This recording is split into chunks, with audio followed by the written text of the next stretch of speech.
Halo teman-teman, kembali lagi bersama saya William Basri dan di video kali ini kita kembali bicara tentang akuntansi. Jadi teman-teman, di video kali ini kita melanjutkan materi kita terkait dengan pembukaan online shop. Dan di video kali ini juga kita membahas terkait dengan posting buku besar serta menyusun laporan keuangan. Tapi sebelum penutupan. Nah teman-teman, pada video sebelumnya kan kita sudah melakukan proses jurnal ya.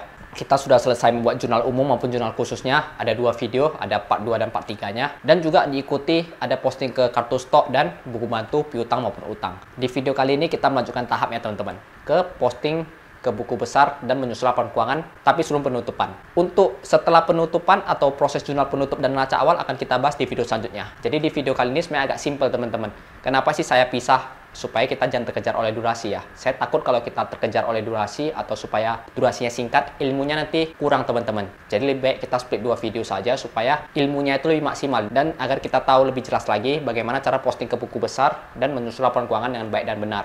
Supaya flow-nya itu kita dapat teman-teman.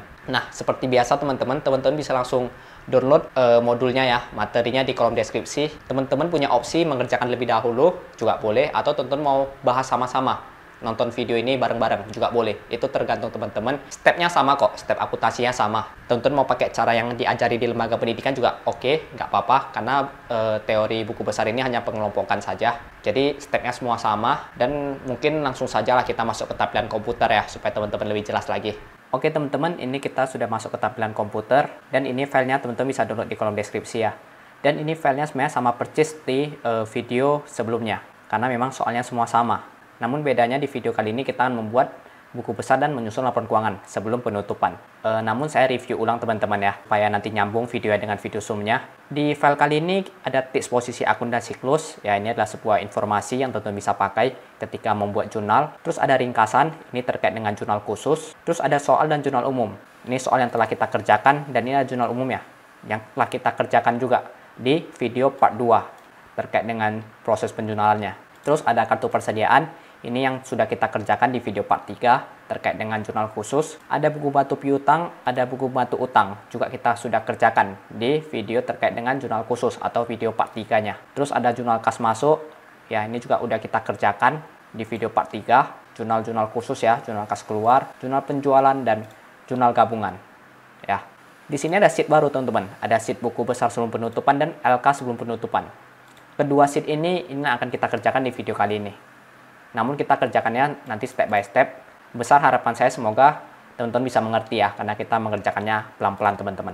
Sebelum saya mulai mengerjakan ini, saya mau mereview ulang teman-teman di jurnal khusus. Pada video part 3 atau video sebelumnya saya sudah men-sharekan bagaimana cara menyusun neraca saldo sementara ya. Namun di video kali ini saya akan mengulangi kembali bagaimana cara proses menyusun neraca saldo sementara. Untuk neraca saldo sementara ini teman-teman, ini tidak ada diajarkan di lembaga pendidikan ya. Ini murni merupakan cara saya sendiri. Karena kan kalau kita lihat proses buku besar itu kan merupakan proses pengelompokan ya.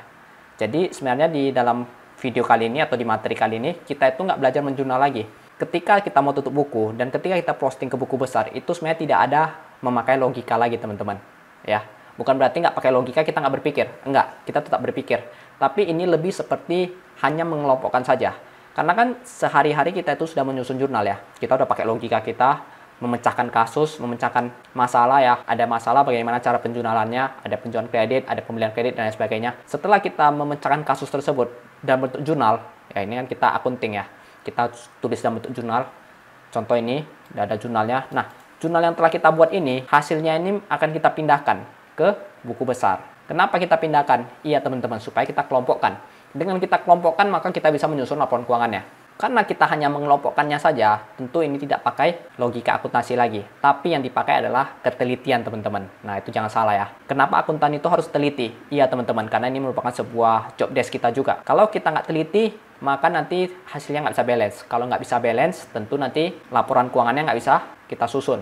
Kenapa? Karena nggak balance, nggak bisa tutup dia ya. Karena tadi dasarnya adalah pengelompokan, maka saya di sini memakai neraca saldo sementara teman-teman. Kalau teman-teman di lembaga pendidikan, teman-teman itu kan dalam proses penyusunan buku besar kan per transaksi ya, atau per jurnal ya. Contoh nih, tanggal 24 Juli, Tuan D, kita bilang buku besar kas, maka 930.000 ini dipindahkan 250.000 ini dipindahkan ya, sampai seterusnya. Alhasil buku besarnya itu kan jadi banyak banget ya, jadi panjang banget dia.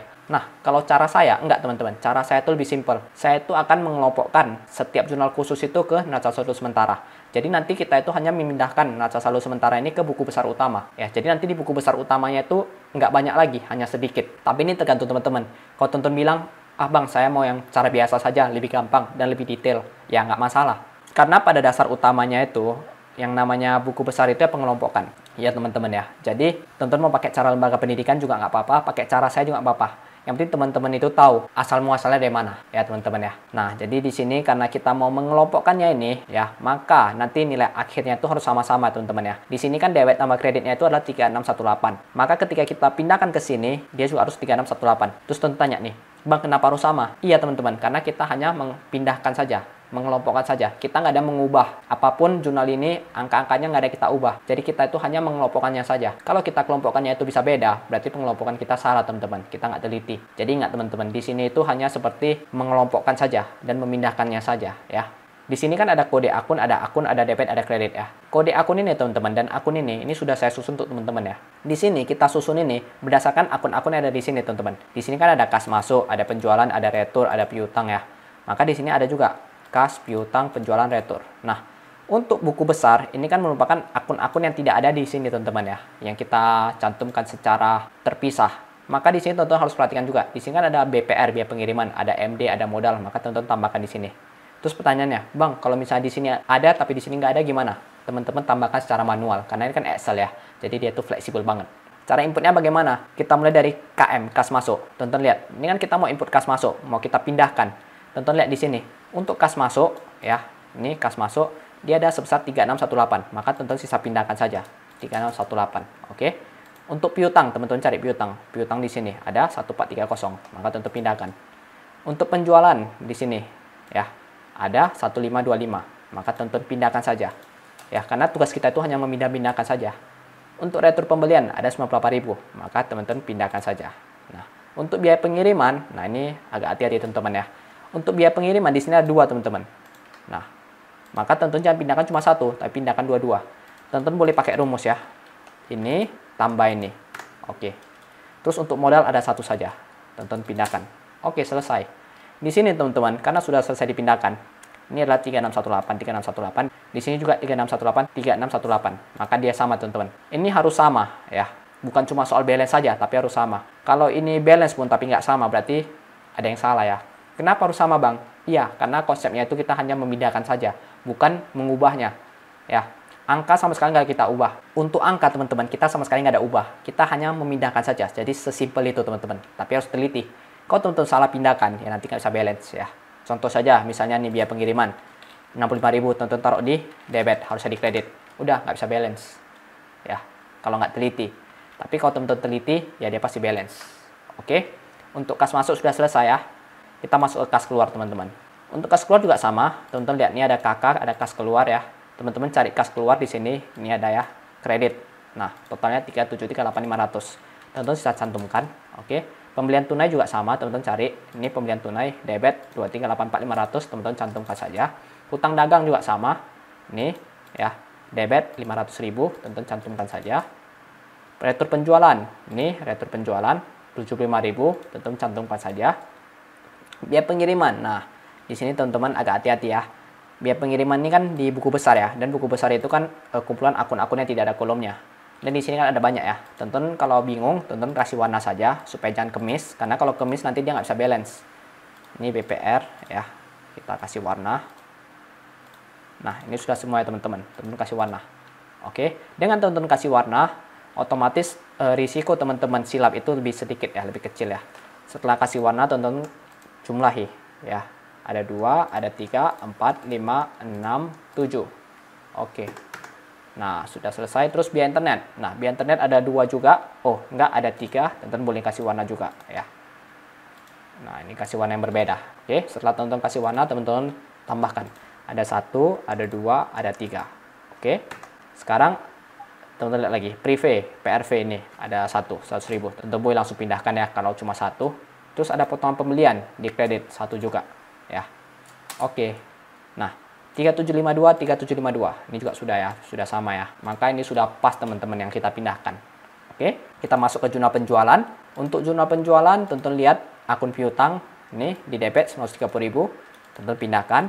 Biaya pengiriman di kredit 30.000, tonton pindahkan juga. Penjualan di kredit 900.000, tonton pindahkan juga. Ini sudah 930, 930 dan sudah sama ya. Berarti sudah pas yang kita pindahkan. Masuk ke jurnal gabungan teman-teman ya. Di jurnal gabungan ada kas ya. Tonton lihat di sini kas 1.200.000, tonton pindahkan. Ada persediaan 1 juta. Ada piutang 500.000, terus ada hutang 500.000 di kredit, ada modal 2.200.000. Nah, ini sudah selesai kita pindahkan dan sudah sama teman-teman.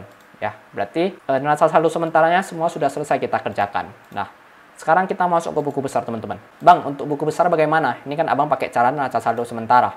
Simple teman-teman. Untuk tanggal, ya, kalau kita pakai cara manual, ini saya kasih sedikit gambaran saja cara manual. Pasti teman-teman mau input satu-satu. Tanggal 24 Juli.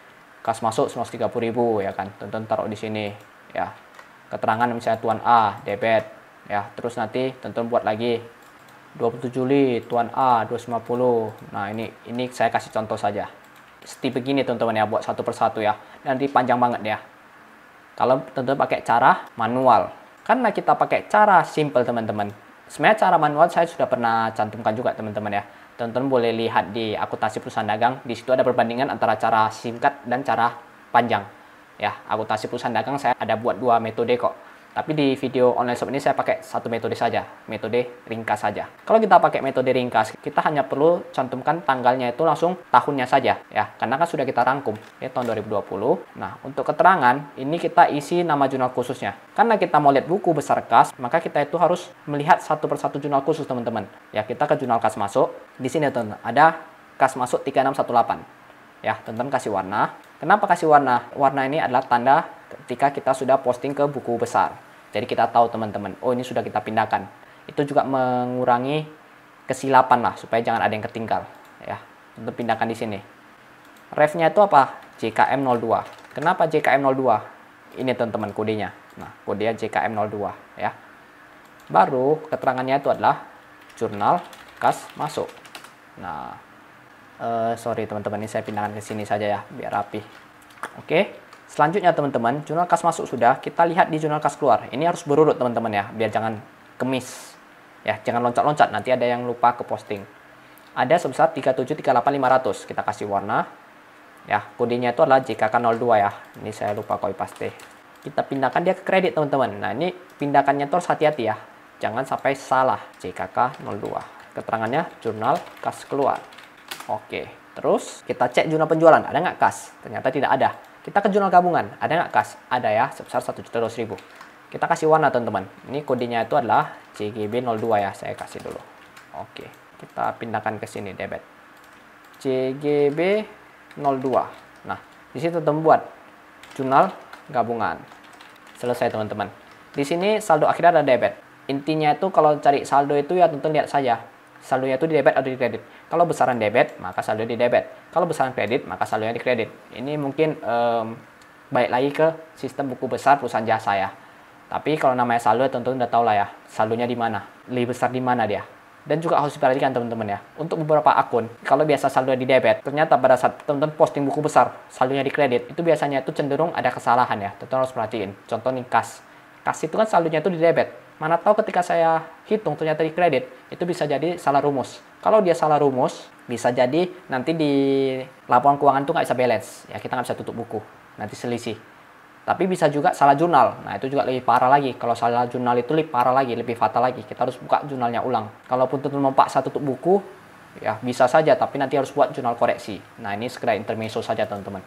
Oke, kita masuk ke piutang. Sama juga buat tahunnya 2020. Terus kita mulai lihat dari jurnal kas masuk teman-teman. Ya, ada nggak piutang? Ternyata ada ya ini ya. 1430 di kredit. Nah, teman-teman taruh di kredit. Jangan taruh di debit. Nah, hati-hati teman-teman. Kalau teman-teman taruh di debit, nah nanti salah posisi otomatis dia nggak bisa closing karena ada selisih. Ya, kodenya adalah JKM02. Jurnal kas masuk. Jadi hati-hati teman-teman ya. Untuk kredit debit itu posisi harus hati-hati banget. Oke. Terus kita lihat jurnal kas keluar, ada nggak piutang? Ternyata tidak ada. Kita ke jurnal penjualan, ada nggak piutang? Ada ya, di debit ya, 130.000. Nah, kita pindahkan. Ini kodenya ini saya taruh dulu JPJ02 ya. Kita pindahkan ke buku besar. Di debit ya, JPJ02. Keterangannya apa? Jurnal penjualan. Oke. Terus kita masuk ke jurnal gabungan. Ada nggak piutang? Ada ya, 500.000 ya. Teman-teman cantumkan di sini. Di debit ya, JGB02. Nah, jurnal gabungan.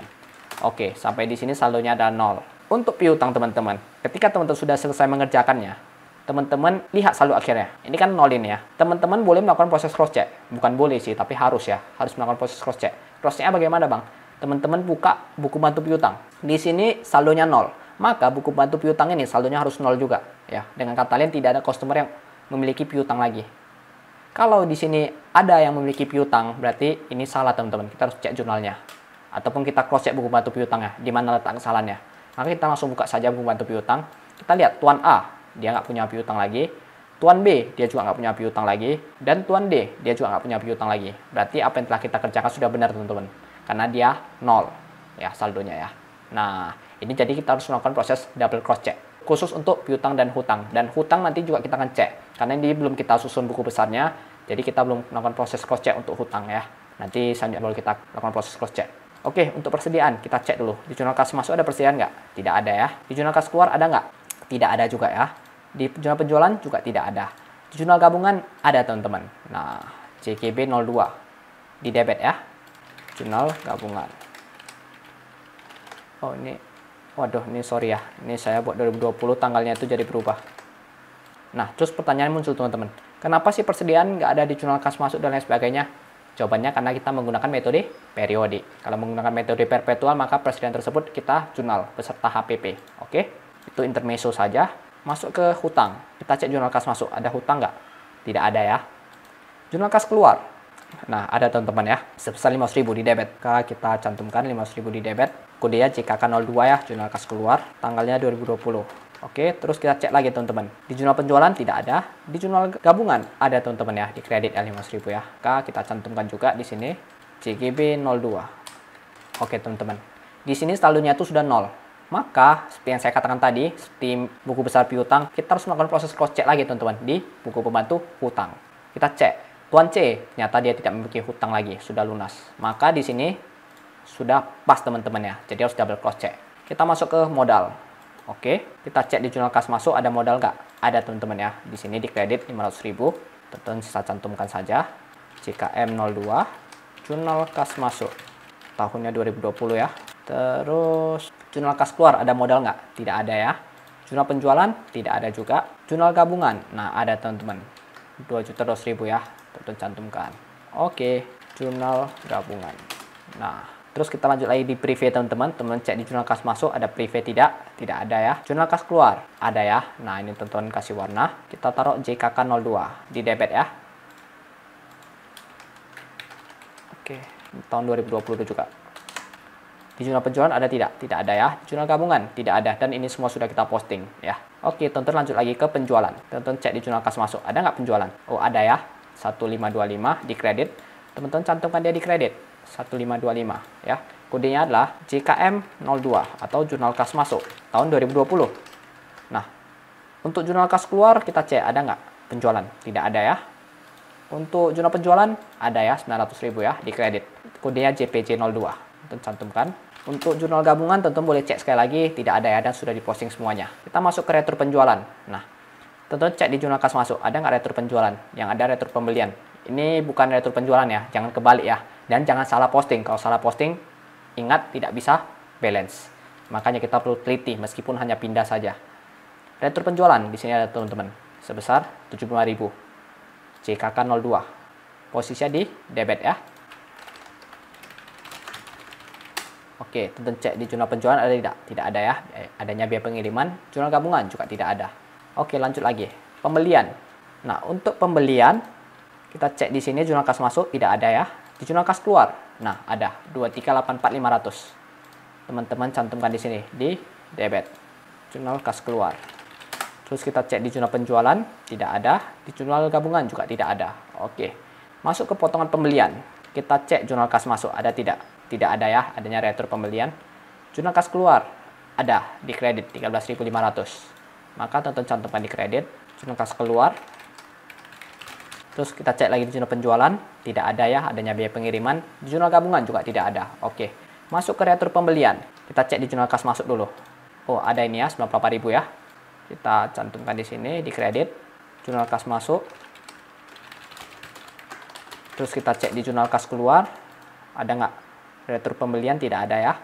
Di jurnal penjualan juga tidak ada. Di jurnal gabungan juga tidak ada. Nah, masuk ke biaya pengiriman teman-teman. Nah, biaya pengiriman ada ya di kredit ya. 65.000. Jurnal kas masuk. Oke, terus kita cek di jurnal kas keluar teman-teman, ada nggak biaya pengiriman? Ada ya, di debit ya, 192.500, JKK 02. Terus kita ke jurnal penjualan teman-teman, ada ya di kredit ya, CPJ 02. Nah, untuk biaya pengiriman ini saya sedikit note teman-teman ya, saya sedikit kasih catatan. Ini agak hati-hati teman-teman ya, walaupun namanya beban atau biaya itu bertambah di debit, tapi untuk biaya pengiriman ini dia itu posisinya nggak selalu di debit teman-teman. Kenapa?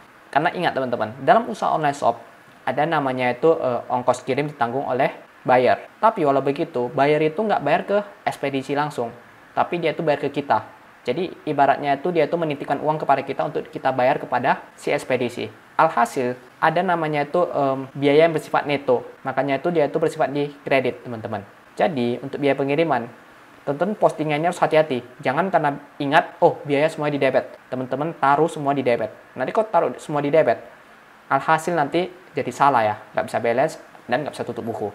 Jadi walaupun biaya pengiriman itu pada dasarnya posisinya di debit, tapi teman-teman harus perhatikan posisinya itu di mana ketika di jurnal khusus ya. Kalau di kredit ya cantumkan di kredit. Seperti ini teman-teman. Ya ini harus hati-hati banget. Masuk ke biaya internet ya. Untuk jurnal kas masuk tidak ada transaksi. Untuk jurnal kas masuk tidak ada biaya internet dan ini semua sudah kita posting. Untuk jurnal kas keluar ada ini teman-teman, 500.000 ya. Kode JKK 02. Kas keluar tahun 2020 ya. Nah, kita cek lagi jurnal penjualan, tidak ada, jurnal gabungan tidak ada. Nah, ini sudah selesai kita posting semuanya, teman-teman. Ya, ini sudah ada saldonya. Setelah kita posting bagaimana, teman-teman? Nah, setelah kita posting semua di buku besar, kita harus membuat neraca saldonya lagi, teman-teman. Nah, di sini, teman-teman, ini ada neraca saldonya. Dan neraca saldo ini harus balance. Kalau nggak balance, ya berarti kita ada salah melakukan postingan. Bang, kenapa harus balance? Iya, teman-teman. Karena ketika kita pindahkan dari jurnal khusus, ini semuanya balance, ya. Tapi kalau kita misalnya pindahkan enggak balance, ya pasti dia nggak bisa balance. Karena ini semuanya balance, maka harusnya ketika kita pindahkan dia itu tetap balance. Ya, bukan harusnya sih, pasti balance. Ya, dengan kata pasti, wajib atau pasti. Kenapa? Karena dia jurnal khususnya itu balance. Nggak mungkin lah kalau dia jurnal khusus balance, kita pindahkan jadi nggak balance. Ya, teman-teman bisa lihat, saya ulangi lagi, di jurnal khusus semuanya itu balance. Ya, maka ketika kita pindahkan, dia juga harus balance. Karena kan kita sudah mengelompokkannya di buku besar. Jadi harus balance dia. Oke, saya buat step by step ya. Untuk kas di debit 1079500, piutang kosong ya. Persediaan 1 juta. Nah, ini terkadang bisa nggak balance dikarenakan salah posisi juga. Contoh persediaan di debit tentu taruh di kredit. Nah, itu juga bisa menjadi salah satu faktor ya. Jadi step by step saja. Utang 0, modal 2.700.000 di kredit. Ya. Prive 100.000 di debit. Ataupun faktor lain misalnya teman-teman kemis ya, contoh prive nih 100.000, teman-teman nggak input ke dalam, yang nggak bisa balance juga. Penjualan 2425.000 ya, retur penjualan 75.000, terus pembelian, oke, retur pembelian di kredit ya, potongan pembelian di kredit, ini salah teman-teman ya, retur pembelian itu yang 98.000 ya, saya salah. Biaya pengiriman 97.500. Terus biaya internet 500.000. Nah, ini semuanya sudah saya pindahkan, teman-teman. Cara pindahnya teman-teman tahu ya, dari saldo akhirnya ya.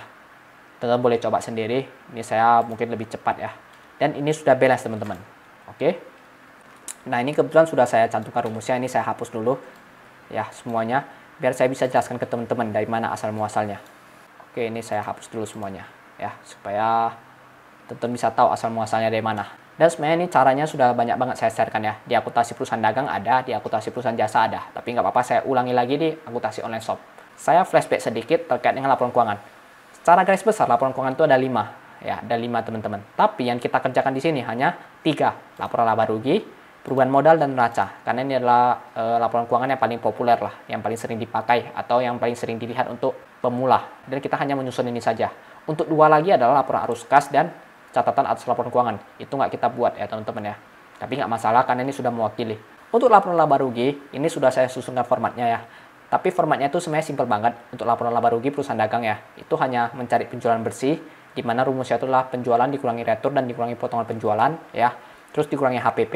Karena kita pakai metode periode, maka HPP-nya itu adalah persediaan awal ditambah pembelian bersih ya, di mana pembelian bersih itu input pembelian dikurangi retur dikurangi potongan pembelian ya, baru dikurangi persediaan akhir, dapatlah harga pokok penjualan. Penjualan bersih dikurangi harga pokok penjualan sama dengan laba kotor teman-teman ya. Ini teman-teman bisa lihat, setelah kita dapat laba kotor ya, kita kurangi dengan beban-beban yang ada, maka didapatlah laba bersih. Laba bersih ini akan mempengaruhi modal akhir kita ya, atau masuk ke laporan perubahan modal, di mana laporan perubahan modal ini rumusnya itu adalah modal awal ditambah laba bersih dikurangi prive ya, didapatlah modal akhir. Modal akhir ini nanti kita pindahkan ke neraca ya, dan di neraca itu terdiri dari aktiva dan pasiva, di mana aktiva ada aktiva lancar dan aktiva tetap. Karena ini online shop, dia tidak memiliki aktiva tetap, maka di sini tidak ada aktiva tetapnya. Untuk pasiva ada hutang tambah modal, karena dia nggak punya hutang lagi, maka di sini kosong ya. Jadi ini adalah sedikit saya jelaskan terkait dengan laporan keuangannya. Selanjutnya yang akan kita lakukan adalah kita pindahkan ya neraca saldo ini ke laporan keuangan supaya bisa kita susun laporan keuangannya. Cara pindahkannya bagaimana? Cara pindahkannya simple teman-teman. Kita hanya perlu memindahkan angkanya saja. Ini penjualan misalnya 2425, oke. Retur penjualan ini 75.000. Yang sudah teman-teman kasih warna saja biar kita tahu ya. Nah, ini penjualan bersih, ini sudah otomatis rumus ya. Ini kurang ini. Nah, untuk di komponen HPP ini ada sedikit spesial case teman-teman, saya jelaskan. Di sini ada persediaan awal dan ada persediaan akhir. Nah, ini adalah spesial case. Persediaan awal sesuai namanya ya, itu adalah persediaan awal periode. Berarti di awal periode yang kita hitung stoknya ya berapa. Sesuai dengan cerita ini teman-teman. Soalnya ketika dia mau membuat pembukuannya, dicek ternyata stoknya ada sebesar 1 juta. Dan 1 juta ini sudah kita jurnal. Maka untuk persediaan awal ya teman-teman boleh cantumkan 1 juta. Nah, terus untuk persediaan akhir, ini pertanyaannya sekarang berapa teman-teman ya? Persediaan akhir ini nggak kita jurnal teman-teman. Makanya di sini itu dia nggak nampak persediaan akhirnya ya. Persediaan akhir ini akan kita jurnal di jurnal penutup. Ya, berarti di video selanjutnya. Namun dalam menyusun laporan keuangan ini kita harus tahu teman-teman berapa persediaan akhirnya. Pertanyaannya, bagaimana kita mengetahui persediaan akhirnya? Jawabannya itu teman-teman, kita cek kartu stoknya ya. Karena per 31 Desember itu kan kita sudah buat kartu stok ya. Kita sudah tahu berapa persediaan akhir kita. Ketika kita membuka kartu stok, ini ya stok itemnya ya. Di sini ada banyak barang. Ada Natura Republik Aloe Vera, di mana stok akhir kita adalah 574.000. Ada lipstick Soul, 250.000. Ada masker aloe vera, 50.000. Ada night cream, Innisfree, 150.000. Ada Lineage night cream, 150.000. Ada lipstick Etude, 100.000. Ada masker Lineage, 37.500. Dan ketika kita listkan semuanya, di sini teman-teman perincian stoknya. Ada sebesar 131.500. Inilah yang akan kita pindahkan teman-teman. Ya, ke sini, 131.500 ya. Nah, ini teman-teman. Ini sedikit soal HPP ya. Dan ini belum kita jurnal ya. Kita nanti jurnalnya itu di jurnal penutup. Nah, ini sedikit saya kasih gambaran. Dari mana asal muasalnya. Karena kan pembukuan ini per 31 Desember. Jadi kita nggak boleh pakai stok yang harga 1 juta ini. Stok 1 juta ini kan awal periode. Sedangkan pembukuan ini kan akhir periode. Maka pakailah nilai stok akhir periode. Ini masih ada kosong, saya isi dulu. Pembelian 2384.500. Retur pembelian 94.000, potongan pembelian 13.500. Oke. Saya kasih warna. Nah, terus ada beban-beban ya. Ada biaya pengiriman 97.500, ada biaya internet 15.000. Ini juga sudah selesai teman-teman ya. Sampai di sini nampak bahwa perusahaan kita rugi teman-teman sebesar 209.000. Tapi nggak apa-apa, kita lanjut saja. Prive, berapa privenya? Sebesar 100.000. Nah, ini saya kasih warna. Terus kita masuk ke neraca. Di sini ada kas, ada persediaan. Persediaan di sini teman-teman, ini sudah saya link rumus ya, sesuai dengan persediaan akhir. Bang, kenapa taruh persediaan akhir? Iya dong, kan ini pembukuan akhir periode. Berarti di neraca itu harus nampak berapa persediaan akhir kita di akhir periode, bukan persediaan awal. Dan persediaan akhir kita itu kan 1.300.000 ya, maka kita cantumkan di sini. Untuk kas, teman-teman isi di sini teman-teman, sesuai dengan neraca saldo ya. Oke. Nah, ini sudah selesai. Untuk modal, Nah, untuk modal, ini kan belum diisi ya. Angkanya ini jangan diambil dari neraca saldo. Ya, jangan. Kenapa Bang jangan diambil dari neraca saldo? Bukannya semua laporan laba rugi ini diambil dari neraca saldo ya? Ya, benar. Tapi khusus untuk modal. Enggak, teman-teman. Kenapa enggak? Kan kita sudah buat laporan perubahan modal. Kan modalnya sudah berubah. Ya, laporan laba rugi itu kan sudah di-adjust. Ya, sudah dikonversikan ke bagian modal. Maka pakailah modal yang sudah berubah atau modal akhir. Nah, jadi dia sudah balance. Jadi Bang, ini yang modal awal ini terjadi konversi ini nggak di jurnal? Itu kan muncul pertanyaannya. Karena kan kalau sampai dengan periode sekarang kan jurnalnya itu masih 2,7 juta modalnya kan. Nah, ini akan kita jurnal teman-teman. Nanti di jurnal penutup. Nanti di jurnal penutup ini akan kita nolkan semua saldonya. Ya, dia akan mengkonversi, mengurangi si modal. Maka nanti akan ada jurnalnya. Sehingga modalnya itu menjadi 2391. Itu termasuk juga dengan persediaan. Di mana nanti persediaan enggak 1 juta lagi, melainkan 1,500. Nah, nanti itu akan kita jurnal di jurnal penutup. Setelah kita buat jurnal penutup, maka akan kita buat neraca saldo awalnya lagi dan neraca awalnya. Dan dari neraca awal tersebut akan kita bisa gunakan untuk melanjutkan pembukuan kita ke periode selanjutnya. Ya, atau melanjutkan siklus yang baru lah. Nah, ini sudah selesai teman-teman. Kita kerjakan. Jadi harapan saya semoga teman-teman paham lah ya. Meskipun mungkin terlalu cepat, tapi saya rasa sih sudah step by step sih. Nah, ini saya ganti ke tabel webcam dulu. Nah, jadi mungkin teman-teman udah dapat gambaran lah ya. Tadi pun udah step by step. Namun di video selanjutnya kita masuk ke jurnal penutup teman-teman. Ini belum selesai. Saya pun rencana mau buat tahun kedua juga sih. Nanti tahun kedua coba kita masukkan beberapa komponen AJP mungkin ya, supaya lebih sulit. Atau teman-teman kalau punya gambaran, punya ide, punya masukan boleh komentar. Ya, nanti kita buat bagaimana tahun keduanya. Tapi sebelum masuk ke tahun kedua, haruslah kita buat dulu jurnal penutupnya dan closingnya. Mungkin secepatnya lah saya upload ya. Secepatnya saya susun materinya. Yang penting ya bisa dikatakan teman-teman paham dulu saja. Dan terima kasih banget ya untuk semua donatur, untuk semua teman-teman yang sudah mensupport channel ini. Karena kemarin saya sudah buat membership, jadi ya saya ada janji ya ucapan terima kasih kepada donatur. Jadi saya ucapkan terima kasih kepada donatur. Tapi tenang saja teman-teman, meskipun teman-teman bukan donatur ya, haknya semua sama kok. Nggak ada perlakuan khusus kepada donatur ya, semuanya sama karena itu adalah sebuah donasi umum. Jadi yang paling utama sebenarnya adalah mengucapkan terima kasih kepada teman-teman semuanya, baik donatur maupun non-donatur yang telah mensupport channel ini. Karena tanpa teman-teman ya channel ini nggak bisa berkembang. Tanpa teman-teman ya channel ini nggak ada apa-apanya. Jadi semuanya itu tercipta karena teman-teman. Mungkin itu dulu teman-teman ya, terlalu banyak bicara juga. Kalau teman-teman punya masukan boleh langsung komentar saja. Punya kritik atau belum jelas apa yang saya sharekan boleh langsung komentar saja. Nanti akan saya balas satu persatu. Dan itu sajalah teman-teman ya. Saya William Basri, kita berjumpa di video selanjutnya. Dadah!